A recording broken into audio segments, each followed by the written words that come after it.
To keep yourself updated, subscribe to Indigolearn and click the bell icon and download our app OneFin to start learning on the go. So when do we say that a contract contains a lease or the contract itself is a lease? A contract contains a lease if the contract conveys the right to control the use of an identified asset for a period of time in exchange for consideration. Now we have understood in detail regarding what is an identified asset, and we have also understood about right to control the use of the identified asset. Now let us move on to the next aspect, the period of time. Basically, we need to understand lease term. And please note friends, again lease term is very important, because how you would account, the amount at which you would account for this particular lease would depend on the lease term. Now to understand the lease term, we need to understand what is the meaning of inception of lease, what is the meaning of commencement of lease, and what is included and excluded in the lease term. Now to give you a very simple example, when we at Indigolearn were searching for an office premise on rent, we finalized this particular property. Now when we met the landlord on that date, we discussed with the landlord regarding when we will start occupying this office, for how much period of time we would need this particular office on rent, then is there any minimum commitment that we would be staying at this particular premise, what would be the monthly rental, what would be the maintenance charges. All of these things were discussed, and let us say we discussed that on 1st of April. But we did not enter into any contract or any agreement on that date. We entered into the agreement on 15th of April. So on 1st of April, we discussed with the landlord and we finalized the terms and conditions of the lease arrangement. On 15th of April, we signed the lease agreement, and we would be occupying this particular office from 1st of May. So from 1st of May is when we would start our operations, right? These are the three key dates as far as our lease arrangement is concerned. And what we also requested the landlord is, though we would be occupying this property from 1st of May, we would need some time to set up the interior. So can you permit us to start our interior work from 15th of April itself?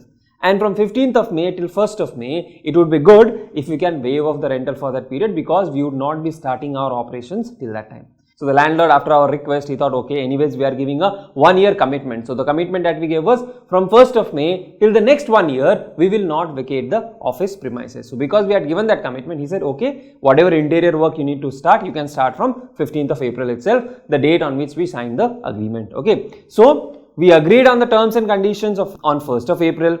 Agreement was signed on 15th of April. The premises was handed over to us from 15th of April. From 1st of May is when the rental would start, and we would pay rent for at least a period of 1 year. We had given a commitment that in the next 1 year, we will not vacate the premises. And we had also asked the landlord that you cannot ask us to vacate the premises in that 1 year period. So from 1st of May of this year, let us say year 1 till 30th of April of year 2, neither the landlord can ask us to vacate nor we can vacate the property.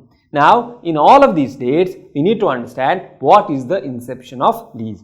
Inception of lease is the earlier of the date of agreement or the date on which the supplier and the customer agreed to the principal terms and conditions, right? Now, in our case, on 1st of April, we agreed to the principal terms and conditions of the lease. The lease agreement was signed on 15th of April. The earlier of these two dates, that is the 1st of April, that is the date of inception of lease. Then, what is this concept about commencement of lease? Commencement of lease is when the customer gets the control of that particular asset. So, when did we get the control of that asset? We got the control of that asset on 15th of April. And rental would begin from 1st of May. Rental would anyways begin from 1st of May. We would actually start our operations from 1st of May. But in that 15-day period from 15th of April to 30th of April, we would be carrying out our interiors work. So when did Indigolearn get the control of that asset? Indigolearn got control of that asset on 15th of April. The date on which the lessor makes the asset available to the lessee, that date is called commencement of lease. So inception of lease is earlier of agreement date and the date on which the principal terms and conditions were agreed. Commencement of lease is when the lessor or the supplier has given over the asset to the lessee. So basically, when does the lessee get the control of that asset? That date is called commencement of lease. Now, when would the rent start? Would the rent start after 1 month, after 2 months, or would the rent start in advance? all of those things are irrelevant in deciding what is the commencement of the lease. Whether the lessee would occupy it at a later point of time, whether they would start operations after a later point of time, even that is not relevant. You have to check on which date the lessor gave the control over to the lessee. That date is the date of commencement of lease. Now, why are these two dates important? At the inception of lease, the customer and the supplier, they will determine whether the contract contains a lease or not. So, on the inception of lease itself, you will have to decide, yes, the contract contains a lease or the contract does not contain a lease. That is one aspect. Then what is the relevance of commencement of lease? Commencement of the lease is the date from which you will start your accounting. So, whatever the lessee has to do as far as accounting is concerned, whatever the lessor has to do as far as the accounting is concerned, all of those things would start from commencement date. So, from 15th of April, your accounting would start. Now, you may have a doubt. So, for the first 15 days, there is no rental payout, right? We don't need to pay rent for the next 15 days. Then why should we start our accounting on 15th of April? Now, we'll understand this aspect when we do lessee accounting as well as the lessor accounting. So, this is the date on which you will create something called an ROU asset, and this is the date on which you will create something called as a lease liability in the books of lessee, right? So, this date is very important. Even though the rental may start after 1 month, 2 months, 6 months, it is irrelevant. You will have to recognize the lease in the books on this particular date. So, commencement date is also very, very important in that aspect, right? Now, having understood the inception of lease and the commencement of lease, let us now understand how do we calculate or how do we compute the lease period. Again, this lease period is very, very important because there will be a lot of discounting involved. So, number of years of lease would determine what would be the present value of lease payments and all of those aspects. You would have anyways learned about this in AS 19 as well. We will again revisit them. What is the lease period? What would be included in the lease period? And what would be excluded from the lease period? Ind AS 116 requires customers and suppliers to determine whether a contract is or contains a lease at the inception of the contract. So, please note, till the time you have decided that the contract contains a lease, you should not be using the term lessor and the lessee. You should use the term customer and the supplier. Once you have determined that the contract contains a lease, then you can replace the customer with a lessee and the supplier with a lessor, right? So, what is this inception date? Inception date is the earlier of date of a lease agreement and date of commitment by the parties to the principal terms and condition of the lease. Very simple and straightforward. Then, what is commencement of lease? The commencement date is the date on which a lessor makes an underlying asset available for use by the lessee. Right. Now, what is that underlying asset? Underlying asset is that identified asset on which a right to use has been given to the lessee. Let's now understand the meaning of lease term, what is included in the lease term and what is excluded from the lease term. Going back to our example, we took this premise on rent and we entered into a 3-year contract with the landlord, right? So, from 1st of May of year 1 till 30th of April of year 4, this was the 3-year period for which we have entered into a contract. And we also decided that, okay, in year 1 we will pay so much of rental, in year 2 we will pay so much of rent, and in year 3 we will pay so much of rent. Now, another aspect of this contract, what I explained some time back, was that in the first 1 year, neither the landlord can ask us to vacate the premise, nor can we vacate the premise. And if at all we have to vacate the premise, or if the landlord has to ask us to vacate the premise, there will be a significant penalty. Say for example, after 6 months, we grew so much in size that this office premise is not sufficient for us. Then what would we do? We would obviously look for another office premise. That means we will vacate this office premise. Now, if we vacate this office premise, the landlord would ask us, see, you have agreed for a 1-year lock-in. You said that you will not vacate within a 1-year period. Because you are vacating in 6 months, please pay the balance 6 months rent. So, for Indigolearn, there was a commitment to pay at least 1 year of rental. Now, what if the landlord had to ask us to vacate the premise for whatever reason? Maybe he had to sell off the property, or for some other reason he had to ask us to vacate the premise. Even in that case, the landlord had to pay us significant penalty, right? So, in this 1-year period, neither the landlord nor Indigolearn, neither the lessor nor the lessee can ask the other party to terminate the arrangement. If they ask the other party to terminate the arrangement, then there will be a significant penalty. That period is called a period in which the contract is enforceable. That is, Indigolearn can also enforce the contract, the landlord can also enforce the contract. That is the period in which the contract is enforceable, and that is the period which is considered to be the non-cancelable period under the lease. See, the entire term of the contract was 3 years. The term of the contract was 3 years. In the first 1 year is the non-cancelable period. After that, Indigolearn can give 1 month's notice and vacate the premise. Even the landlord can give us 1 month notice and ask us to vacate the premise, right? So, after the 1 year period is over, the lease contract is no longer enforceable because either party can give a 1 month notice and ask the other party to terminate the lease arrangement, and by doing so, the penalty or the compensation involved is not significant. See, paying a 1 year committed rental versus paying a 1 month notice period is a insignificant amount, and this 1 month notice period is generally the practice of the real estate industry. So, the period in which the lease contract is enforceable, where neither the lessor nor the lessee can ask the other party to terminate the agreement, and if they do so, they have to pay a significant penalty, right? That is what is called the non-cancellable period. And as far as the lease term is concerned, we will not say that the lease term is 3 years, we would say that the lease term is 1 year. That is the period in which the lease contract is enforceable, or the period covered by the non-cancellable period.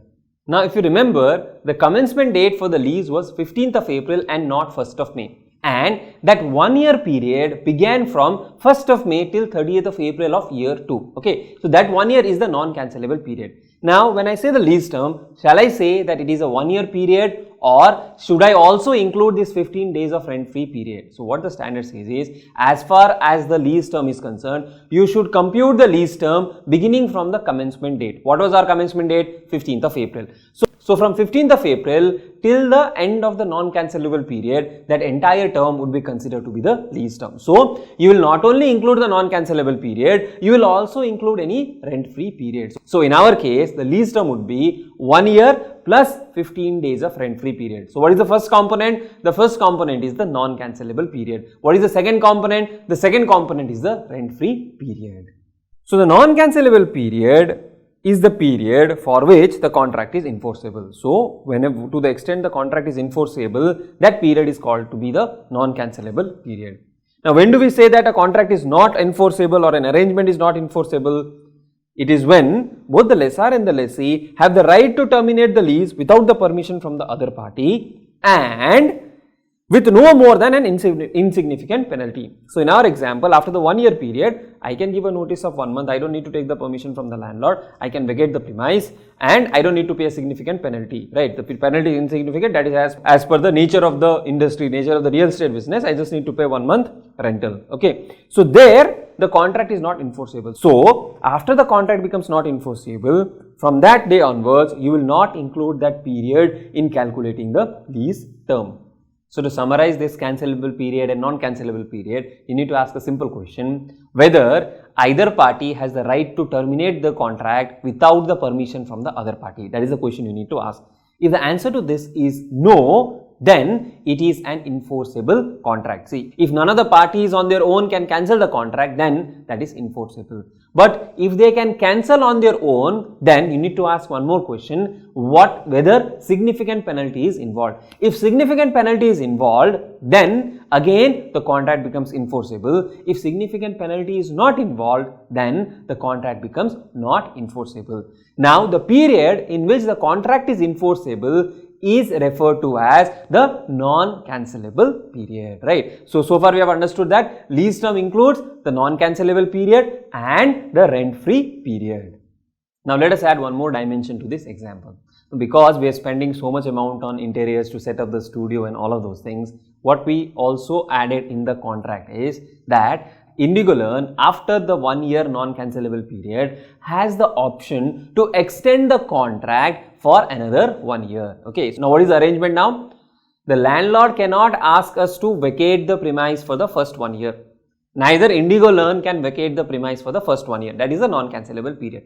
At the end of the first year, Indigolearn has an option. Indigolearn has an option to extend the contract for 1 more year. Now, what do I mean by Indigolearn having an option? See, if Indigolearn has an option, then Indigolearn has the right to exercise that option, and when Indigolearn exercise that option, the landlord has to agree to that. So, For the first 1 year, none of the parties can terminate the contract. At the end of the first year, Indigolearn, the lessee, has the option to extend the contract, right? You would have learned about call option, put option. You will also be learning about these in SFM. When one party has an option, then the other party has to honor that option. We have the option, we have the right. The landlord has an obligation. So after end of 1 year, if I go to the landlord and say, I want to extend this particular lease contract for a term of another 1 year, then the landlord has to accept that. Okay. So if the lessee has an option to extend the contract, and it is likely that the lessee would exercise that contract. Now in our case, why do you think that Indigolearn would be likely to exercise that option?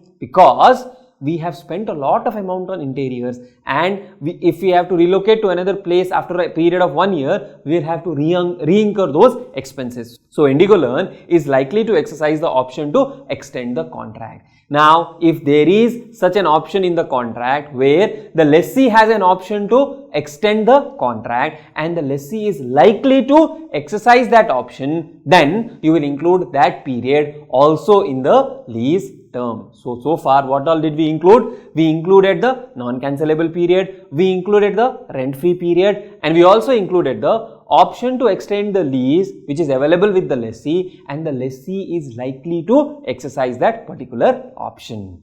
But to include the option to extend the lease, we must be reasonably certain that the lessee is likely to exercise that option. If we do not have that certainty, we don't have reasonable certainty that the lessee is likely to exercise that option, then that period will not be considered. So by adding this layer, what would be the lease term? It would begin on 15th of April, that is the lease commencement date, and it would go on till 30th of April of year 3. Till 30th of April of year 2, it is a non-cancelable period, and from 1st of May of year 2 till 30th of April of year 3, that is the period covered by an option to extend the lease, and there is a reasonable certainty that the lessee is likely to exercise that particular option.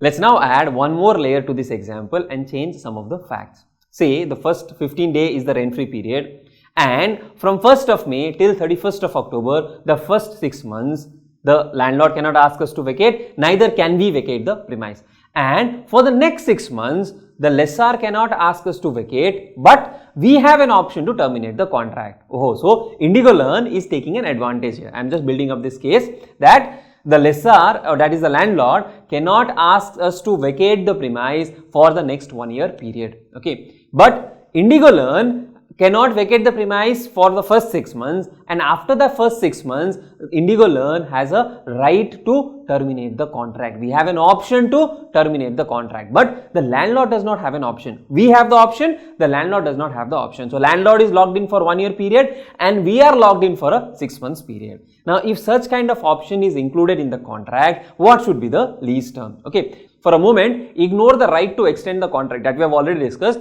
Just focus on this part where we say that Indigolearn has right to terminate the contract. They have the option to terminate the contract. What would be the lease term in this case?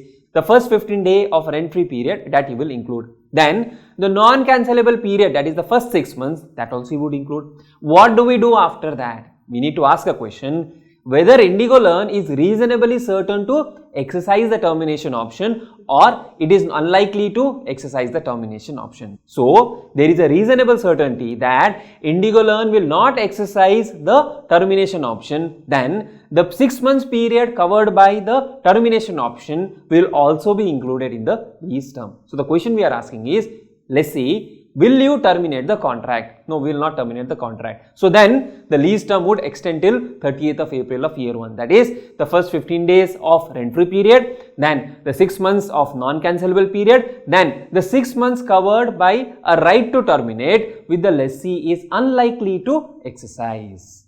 Now you may get a simple doubt. We said that the lessee has an option to extend the contract or the lessee has an option to terminate the contract. Now these things, whether you will extend the contract or terminate the contract, these will keep on changing, right? As time progresses, as you reach near to the date of extension or date of termination, your decision would depend on what you would do at that point in time.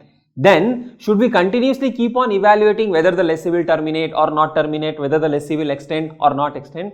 The standard says don't get into all that complexity. On the commencement date, based on the facts and circumstances of the commencement date, look into the future and ask this question. Will the lessee exercise the option to extend the contract? Then, if the answer is yes, we have a reasonable certainty that the lessee will exercise that option, include that period. Or if there is an option to terminate on the commencement date itself, you ask this question, is the lessee likely to exercise the option to terminate? If the answer is we have a reasonable certainty that the lessee will not exercise the termination option, then include that period as well in the lease term. So far we have discussed lease term would include the rent-free period, that is the first few days or first few months where rent is not paid. Then the non-cancelable period where neither party can cancel the contract or terminate the arrangement. Then if there is an option to extend and there is a reasonable certainty that the lessee is likely to exercise that option, that period also will include. And there is a reasonable certainty that the lessee will not exercise that option, that period also you will consider and that also you will include. Now, whether the lessee will exercise the option or not exercise the option, you should do that evaluation based on the facts, based on the circumstances, based on the terms and conditions of the lease on the commencement date. It should not be like, okay, there has been a past practice or the lessee has not terminated the contract in the past or the lessee thinks that the lessee will not terminate the contract in the past. Such kind of judgment should not be made. You have to carefully look at what are the facts and circumstances of the case. Now, example I told you, Indigolearn would exercise the option to extend the contract because we have spent a lot of amount on interiors and leasehold improvements. We would not like to vacate this premise so early, right? We would like to continue this premise for a considerable period of time to the extent possible because we have invested a lot of money in bringing up this particular premise. Let's read out how the standard explains the term lease term. An entity shall determine the lease term as the non-cancelable period of a lease together with period covered by an option to extend the lease if the lessee is reasonably certain to exercise that option, and periods covered by an option to terminate the lease if the lessee is reasonably certain not to exercise that option. So, whatever is the non-cancelable period from the commencement date till the end of the non-cancelable period, along with periods covered by an option to extend if the lessee is reasonably certain to exercise, and periods covered by an option to terminate if the lessee is reasonably certain not to exercise that termination option. Now, we have spoken about lessee having an option to terminate or option to extend. Can lessor also have such an option? See, lessor can have an option to terminate the contract. Obviously, the lessor will not have an option to ask somebody else to continue with the contract because the other party is paying some form of consideration. The other party would be taking up some obligation. So, obviously, the lessor would not have an option asking the other party to extend the contract. But definitely, because it is the lessor's property, there may be a situation where the lessor has an option to terminate the contract, but the lessee does not have the option to terminate the contract. For example, in our contract, Indigolearn has committed to a 1-year lock-in period. For a 1-year period, Indigolearn cannot vacate this premise, whereas the landlord can ask us to vacate the premise after a period of 6 months. Now, in such a situation, what should be the lease term? The standard says, if the lessor has an option to terminate, that period covered by termination should also be a part of the non-cancelable period. Because as far as the lessee is concerned, the lessee has an obligation for a 1-year period. Now, are we saying that this standard is only for lessee? No, we are not saying that this standard is only for lessee, but the way it is built, the reason why it is designed, the reason why it is put into place is to do more with the lessee accounting than with the lessor accounting. See, lessee has an obligation, lessee has a liability. To ensure that lessee does not escape from that obligation or from that liability, we have this standard in place. We need disclosures, we need accounting for liabilities, we need to ensure that these are properly presented in the balance sheet, and this standard largely talks about lessee accounting. Lessor accounting is there, but that is more like an incidental. Most of the part of the standard deals with lessee's accounting, and that is where things get complex as well. So, if you summarize this lease term related concept, we are talking about lease term includes the rent-free period, the non-cancelable period, and the period in which the lessee is likely to occupy that particular asset or likely to use that particular asset. We took an example of a building or a property, we can extend that to any other asset as well. So, the rent-free period, the non-cancelable period, plus what is the period in which the lessee is likely to use that asset. So, if the lessee has an option to extend and if there is a reasonable certainty that the lessee would extend, that period also you will consider because that is the period over which the lessee would be using that asset. If there is an option to terminate, but there is a reasonable certainty that the lessee would not exercise the termination option, means in that period also the lessee would be using that asset. And if the lessor has the right to terminate, if the lessor has a right or an option to terminate, even in that case, it is not at the choice of the lessee. The lessee will have to continue to use that asset unless the lessor asks to terminate. So, even that period is considered as lease term. So, the period in which the lessee is likely to use that asset would be considered as the lease term. Now, let's have a look at few questions and understand what would be included in the lease term. Entity ABC enters into a lease for equipment that includes a non-cancellable term of 6 years and a 2-year fixed price renewal option with future lease payments that are intended to approximate market rates at lease inception. So, 6 years is a non-cancellable period that would be a part of the lease term, and then there is a 2-year fixed price renewal option. There are no termination penalties or other factors indicating that entity ABC is reasonably certain to exercise the renewal option. So, neither there are any penalties, neither there are other factors which indicate that entity ABC would exercise the renewal option. What is the lease term? So, if there is no reasonable certainty that entity ABC would exercise the renewal option, in that case, that renewal period will not be considered, and hence the lease term would be 6 years only. So, what do we mean by this termination penalties? See, the contract covers 8-year period. 6 years is non-cancellable. After the 6 years non-cancellable period, there is no termination penalty, meaning to say the entity can get out of that contract at the end of the 6-year period, and there are no other factors. Maybe that asset would have reached the end of its useful life, or the entity may get a better asset at the end of 6 years, or the entity intends to use that asset only for a period of 6 years, and hence there is no reasonable certainty that entity ABC would exercise the renewal option. So, the lease term would be 6 years only. Entity XYZ enters into a lease for a building that includes a non-cancellable term of 8 years and a 2-year market price renewal option. So, again 8-year non-cancellable, after that you can renew it for a further period of 2 years, and that 2 years will be done at market prices. Before it takes the possession of the building, entity XYZ pays for leasehold improvement. So, they have spent some amount on leasehold improvements. What are these leasehold improvements? See, you have taken, let us say, a office premise, and that would be an empty floor. On that you have built up your furniture, workstations, you have installed maybe ACs, centralized ACs, you have created a lot of cabins there. So, you have spent a lot of amount in improving the leasehold premises. The leasehold improvements are expected to have a significant value at the end of 8 years, and that value can only be realized through continued occupancy of the leased property. So, what is happening here? The company has spent some significant amount in leasehold improvements, and at the end of 8 years, you cannot say that I will take away those cabins. You will have to actually break them down. Actually, there will be a cost which would be involved in dismantling that, rather than you getting any benefit at the end of 8 years. So, at the end of 8 years also, there will be significant value for that leasehold improvements, and that can be realized only through continued usage, which means the entity can use it for further period of 2 years and get benefit out of it. Instead of that, if the entity chooses to vacate that premise, they will not get anything out of it, because even if you dismantle the office, even if you remove all the interiors, you will only get scrap value. And if they move to another location, they will again have to spend the entire amount in leasehold improvements, right? Just to give you a context, like we have a studio, and if let's say we have a soundproofing mechanism here, if we vacate this premise, that is lost for us. We cannot remove those and reuse it somewhere else, right? So, it is prudent for the entity to exercise the renewal option so that they can get the benefit out of leasehold improvements, right? In this case, it is reasonably certain that the entity would exercise the renewal option, and hence the lease term would be the non-cancellable period, which is 8 years, and optionally extendable period, which is 2 years, a total of 10 years. Entity PQR enters into a lease for an identified retail space in a shopping center. The retail space will be available to entity PQR only for the months of October, November and December.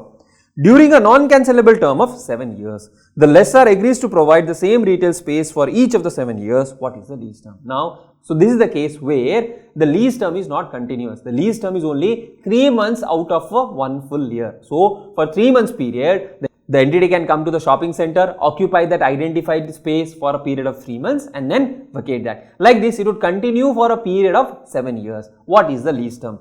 Do we say that the lease term is 7 years, or do we say the lease term is 3 months every year, hence the lease term would be 21 months. So, in this case, what the standard says is, If the lease term is for a non-continuous period, that is only for a part of the period, you occupy it for 3 months and after that you have to vacate that premise. In such a case, the lease term would be computed considering only the part in which the asset would be used. So what is the part for which the asset would be used? It would be used for a 3-month period. Every year 3 months, for 7 years it would come to 21 months.